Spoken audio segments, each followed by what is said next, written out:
जय गुरुदेव। दोस्तों, आपने साबर शक्ति पाठ के बारे में कभी सुना है? नहीं सुना है तो आज मैं आपको ऐसा ज्ञान बताने वाला हूँ जो आपको पूरे यूट्यूब पर पहली बार मैं बता रहा हूँगा और इसके बारे में आप नहीं जानते होंगे। श्री साबर शक्ति पाठ वैसे तो काफ़ी बड़ा है, लेकिन साबर शक्ति पाठ की रचयिता श्री अनंत श्री विभूषित श्री दिव्येश्वर योगीराज श्री शक्तिदत्त शिवेंद्राचार्य नामक कोई महात्मा रहे हैं। जितने भी पंक्तियां उस रहस्यमयी उस पाठ में हैं, अगर आप पढ़ेंगे उसके एक एक शब्दों में आपको एहसास होता जाएगा कि इस पाठ की महिमा क्या होती है। अगर किसी कामना को लेकर इस पाठ का प्रयोग करने के पहले अगर 3 रातों तक लगातार इस पाठ की 111 आवृत्तियां बनाकर अगर अखंड दीप ज्योति के समक्ष बैठकर कर लेनी चाहिए। मतलब कि जब भी इस पाठ को करें तो आपको 3 रात पहले तक 111 आवृत्तियां बनाकर अखंड दीप ज्योति जलाकर उसके समक्ष बैठकर आप एक संकल्प ले लें कि मुझे इस प्रयोग से या इस प्रयोजन से मुझे ये पाठ मैं कर रहा हूँ। वैसे पाठ 7-8 पेज का है, लेकिन जैसे ही उनको आप पढ़ना शुरू करेंगे तो उसमें आपको, चलिए मैं पाठ को तो काफ़ी इसमें डिस्क्रिप्शन में डालने की कोशिश करूँगा, लेकिन काफ़ी बड़ा है, थोड़ा मुझे समय चाहिए उसके लिए। लेकिन आप अगर विधि को समझ लीजिए। श्री साबर शक्ति पाठ में सबसे पहले तो आपको विनियोग होता है, उसके बाद ध्यान होता है, उसके बाद पाठ की प्रार्थना होती है, जिसमें सबसे पहले साबर शक्ति पाठ आता है। उसके बाद श्री रक्तकाली समर्पण आता है। उसके बाद आता है श्री तारा समर्पण का पाठ होता है। ये सब मैं आपको बता रहा हूँ, ये इसके बाद पाठ होने वाली चीज़ है। ये सभी 20-20, 30-30 लाइन की पाठ होता है। उसके बाद श्री षोडशी समर्पण होता है। उसके बाद श्री भुवनेश्वरी समर्पण होता है। उसके बाद श्री धूमावती समर्पण होता है। उसके बाद श्री महाभैरवी समर्पण होता है। ये आपके 6 हो गए। उसके बाद आपका आता है श्री बगलामुखी समर्पण। उसके बाद आपका आएगा श्री त्रिपुरारंबा समर्पण। उसके बाद श्री महामातंगी समर्पण। उसके बाद आएगा श्री महालक्ष्मी कमला समर्पण। उसके बाद आता है श्री चंडी समर्पण।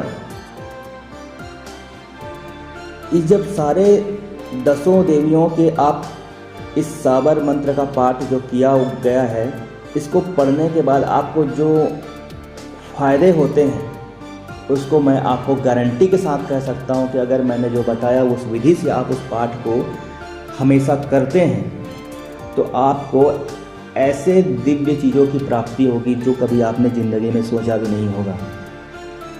उसके एक प्रयोग विधि मैं आपको बताता हूँ।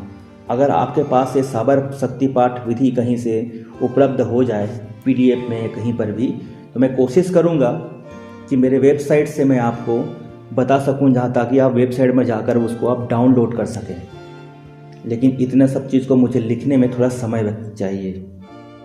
आप वीडियो को लाइक ज़रूर कर दीजिएगा, सब्सक्राइब कर दीजिएगा और शेयर कर लीजिएगा अपने दोस्तों के साथ में। और डिस्क्रिप्शन में जाकर मैं कोशिश करूंगा अपने वेबसाइट का लिंक दे दूं, जिससे आप पूरी विधि को जान सको। बहुत ही अद्भुत और दुर्लभ विधियां और साधना इस चैनल में आपको मिलने वाली हैं, क्योंकि मैंने ये YouTube चैनल अभी बनाया है और मैंने ये कोशिश किया है कि बहुत सारे लोगों को देखते हुए मैं जो गुमराह करते हैं साधकों को, उनको मैं सही रास्ता दिखाना चाहता हूं, ताकि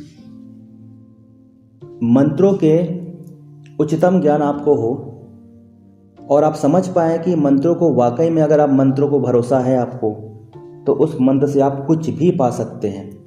बस आपसे हाथ जोड़कर रिक्वेस्ट है, इसका गलत उपयोग कभी ना करें। वरना इसमें मेरी और चैनल की कोई जिम्मेदारी नहीं होगी, इसके जिम्मेदार खुद होंगे, क्योंकि जो भी पाना है इसी जन्म में पाना है। अब ये मत सोचो कि जो होगा देखा जाएगा। परेशानियां इसी जन्म में और इसी पल आना शुरू हो जाती हैं, क्योंकि ये 10 महादेवी हैं, नवरात्रि आने वाली है। अगर आपसे पाठ कहीं जगह मिल जाए तो नवरात्रि में ही स्टार्ट कर लीजिए। मैं कुछ आपको प्रयोग विधि इसके बारे में बता रहा हूँ। जैसे आपको लक्ष्मी प्राप्ति हेतु करना है तो आपको उत्तर मुख बैठकर 2 पाठ रोज करना है, तो आपको लक्ष्मी की प्राप्ति होगी।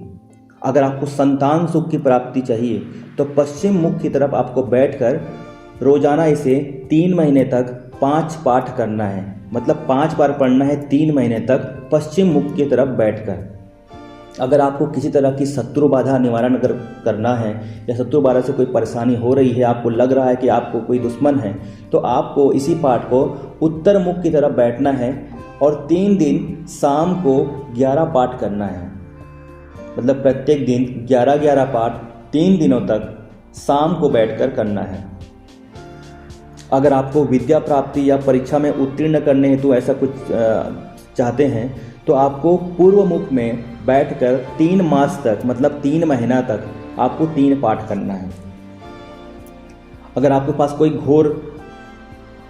पास कोई आपत्ति आ रही है या आपके कुछ ऐसा कुछ होगा कि आप कोई विशेष प्रशासन में काम कर रहे होंगे जिसमें कोई दंड भय का डर आपको सता रहा होगा कि मुझे बहुत सारी कोई परेशानी आने वाली है, तो आपको आधे रात में बैठकर 9 दिनों तक 21 पाठ करनी है। ध्यान से समझ लीजिएगा। अगर आपको वीडियो समझ में नहीं आ रही है तो रिपीट करके उसे बार बार देख लीजिएगा, क्योंकि गलत तरीके से मत करिएगा। सही फल की प्राप्ति तभी होती है जब कोई भी विशेष चीज को सही समय में, सही नियम में और सही उच्चारण के साथ पढ़ा जाए। क्योंकि ये साबर शक्ति पाठ के जो शब्द होते हैं वो बहुत आसान होते हैं। जैसे कि मैं एक छोटा सा आपको 2 लाइन बोल के बताता हूँ। ओम नमो जगदम्बा भवानी, करो सिद्ध कारज महारानी, त्रिभुवन महिमा तिहारी, जय श्रीजया गगन बिहारी, तेरे भक्त को दुख न व्यापे, साक्त में यम राज भी कांपे, हनुमत वीर चले अगुवानी, बाएं भैरव है महारानी, पीछे वीरभद्र जब गरजे, बाएं निर से वीर है हर से, कली प्रत्यक्ष प्रभाव तुम्हारा, जो सुमिरे दुख विनसे सारा। इसी तरह का शब्दों से बना हुआ ये 10 महाविद्या का पाठ है। हाँ, मैं आगे बात करते हैं। अगर आपको कोई ऐसी रोग हो चुकी है जो आपको ठीक ही नहीं हो रही है, वर्षों से चली आ रही है, तो भी आप यह पाठ आपके काम आएंगे। आप सोमवार को 1 पाठ, मंगलवार को 3 बार पाठ और शुक्रवार को 2 बार पाठ इसको पढ़ना है और शनिवार को 9 पाठ करें। आपकी किसी भी तरह की कोई भी बीमारी होगी वह खत्म हो जाएगा। अगर आपको नौकरी में चाहिए या उन्नति चाहिए या व्यापार में लाभ पाना चाहते हैं, तो इस तरह से आपकी परेशानी आ रही होगी, तो आपको 1 पाठ सवेरे और 2 पाठ रात्रि में 1 महीना तक आपको करना है। तो आपको नौकरी और उन्नति में, व्यापार में बहुत सारा लाभ प्राप्त होगा। अगर आप चाहते हैं कि किसी आपके मन में बहुत समय से सोच कर रखे होंगे कि मुझे किसी देवता के साक्षात्कार या प्रत्यक्ष रूप से दर्शन चाहिए, या आपको ऐसा लगता है कि आप उसके बारे में बहुत जियो जान से उसके आगे आगे चल रहे हैं लेकिन आपको वो संपन्न नहीं हो पा रहा है, तो भी अगर किसी देवता के साक्षात्कार के लिए इसे चतुर्दशी के दिन रात्रि में सुगंध धूप वगैरह जो भी है, सुगंधित धूप को जलाकर अखंड दीप के मतलब साथ में बैठकर अखंड दीप जलाएं, जो बुझना नहीं चाहिए। आपको 100 बार पाठ करना है, तो आपको निश्चित ही जिस देवता को आप चाहते हैं वह स्वप्न में आकर दर्शन देंगे, या हो सकता है आपके अगर प्रसन्न हो जाए तो आपको साक्षात दर्शन प्रदान करेंगे। और अगर आप चाहते हैं कि मुझे स्वप्न में कोई भविष्य में कोई आने वाला कोई प्रश्न है जिसका उत्तर है वो आपको चाहिए, कि आप स्वप्न में उस चीज़ के बारे में जानना चाहते हैं, कोई मन में आपको बार बार परेशानी हो रही होगी जिसका कोई रास्ता नहीं मिल रहा है, लेकिन आप चाहते हैं आपके इष्ट देव, आपके गुरुदेव कोई भी आकर आपको सपनों में उत्तर बताएं, तो आपको रात में उत्तर की तरफ मुख करके बैठना है और 9 बार इस पाठ को उसी रात्रि में ही संपन्न करना है, और उसी रात्रि में ही आपको स्वप्न में ये उत्तर मिल जाएगा। लेकिन इस बात का ध्यान रखें, कई लोग जब ऐसा मैं बोलता हूँ तो वो लोग सट्टा या कुछ सट्टा का नंबर या कोई तेजी मंदी, शेयर मार्केट, इसके बारे में जानने की कोशिश करते हैं, तो ऐसा बिल्कुल भी मत करें, क्योंकि ये उस प्रयोजन से नहीं है। उसके प्रयोजन के लिए मैं आगे भी आपको साधनाएं बताऊंगा, जो बहुत सारे स्वसिद्ध मंत्र होंगे जिसको आपको कोई सिद्धि करनी नहीं होगी, बस पढ़िए और प्रयोग करिए। अगर आप कुछ नहीं चाहिए, लेकिन फिर भी आप चाहते हैं कि आपकी ग्रह दशा बिल्कुल सही रहे, दैवी जो भी विघ्न आते हैं, भगवान के कुछ भी विघ्न बाधा आते हैं, उनमें हमेशा आपको सफलता प्राप्त हो, तो आपको नित्य इसका एक पाठ करना चाहिए। इससे आपका फ़ायदा ये होगा कि जो भी ग्रह दशा आपके होंगे वो सभी एकदम सही रहेंगे, दैवी विघ्न बाधा कभी नहीं होंगे, हमेशा आपके पास उन्नति, सुख, समृद्धि की वृद्धि हमेशा होती रहेगी, किसी प्रकार की कोई हानि नहीं होगी। ये है श्री साबर शक्ति पाठ के दुर्लभ प्रयोग। उम्मीद करता हूँ ये पाठ आपको बहुत पसंद आया होगा। मैं कोशिश ज़रूर करूँगा इसको डिस्क्रिप्शन में देने के लिए, लेकिन आपको फिर भी मैं एक रिक्वेस्ट करूँगा कि अगर आप वीडियो को पसंद आया होगा तो वीडियो को लाइक करें, शेयर करें, सब्सक्राइब करें और बेल आइकन को प्रेस ज़रूर कर लीजिएगा, क्योंकि इस तरह से दुर्लभ वीडियो इसमें आने वाली हैं। और मैं आपको बहुत सारी ऐसी चीज़ें बताने वाला हूँ जो शायद आपने कहीं जगह नहीं सुना होगा। सटीक, शुद्धता और साक्षात प्रयोग करने वाले मैं मंत्र इसमें आपको देने वाला हूँ। हाँ, जब भी मैं आपको मंत्र में दूंगा, इस बात का बार बार वीडियो में अगर नहीं भी बोल पाता हूँ तो मेरे ये दूसरी तीसरी वीडियो है, आप ध्यान से समझ लें कि आपको कोई गुरु जरूर होना चाहिए। गुरु बिना दुनिया में कुछ नहीं होता। अगर आपके गुरु कोई नहीं है तो जो भी आपके इष्ट देव हैं उसे गुरु मान लें। जब भी पूजा करें, जब भी इसको कोई साधना करें, प्रयोग करें, तो उनको आंशिक रूप से आह्वान कर लें, उनसे परमिशन ले लें कि मैं आपको साक्षी मानकर यह प्रयोग करने जा रहा हूँ इस प्रयोजन के लिए, तो आप मेरे साक्षी समझ रहें। और साथ में उस समय गणेश जी को जरूर बुलाएं, क्योंकि जब तक विघ्न बाधा दूर नहीं होंगे आपका कोई भी काम पूर्ण नहीं होगा।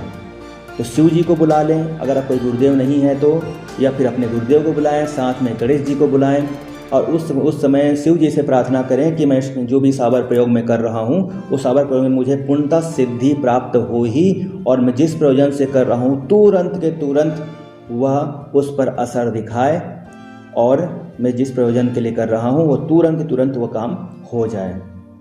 ऐसा करके विश्वास के साथ करिए। मैं आपको गारंटी देता हूँ कि मैं जो प्रयोग बताने जाऊँगा वो होता ही है। बस किसी को नुकसान ना पहुँचाए, थोड़ी सी सहन शक्ति रखें। आपको कोई किसी ने कुछ डांट दिया या कुछ बुरा बोल दिया तो उसके घर को बर्बाद करने मत जाएं, क्योंकि जब ऐसा करते हैं तो हमको किसी भी व्यक्ति को मारने का अधिकार नहीं है, महादेव का अधिकार है।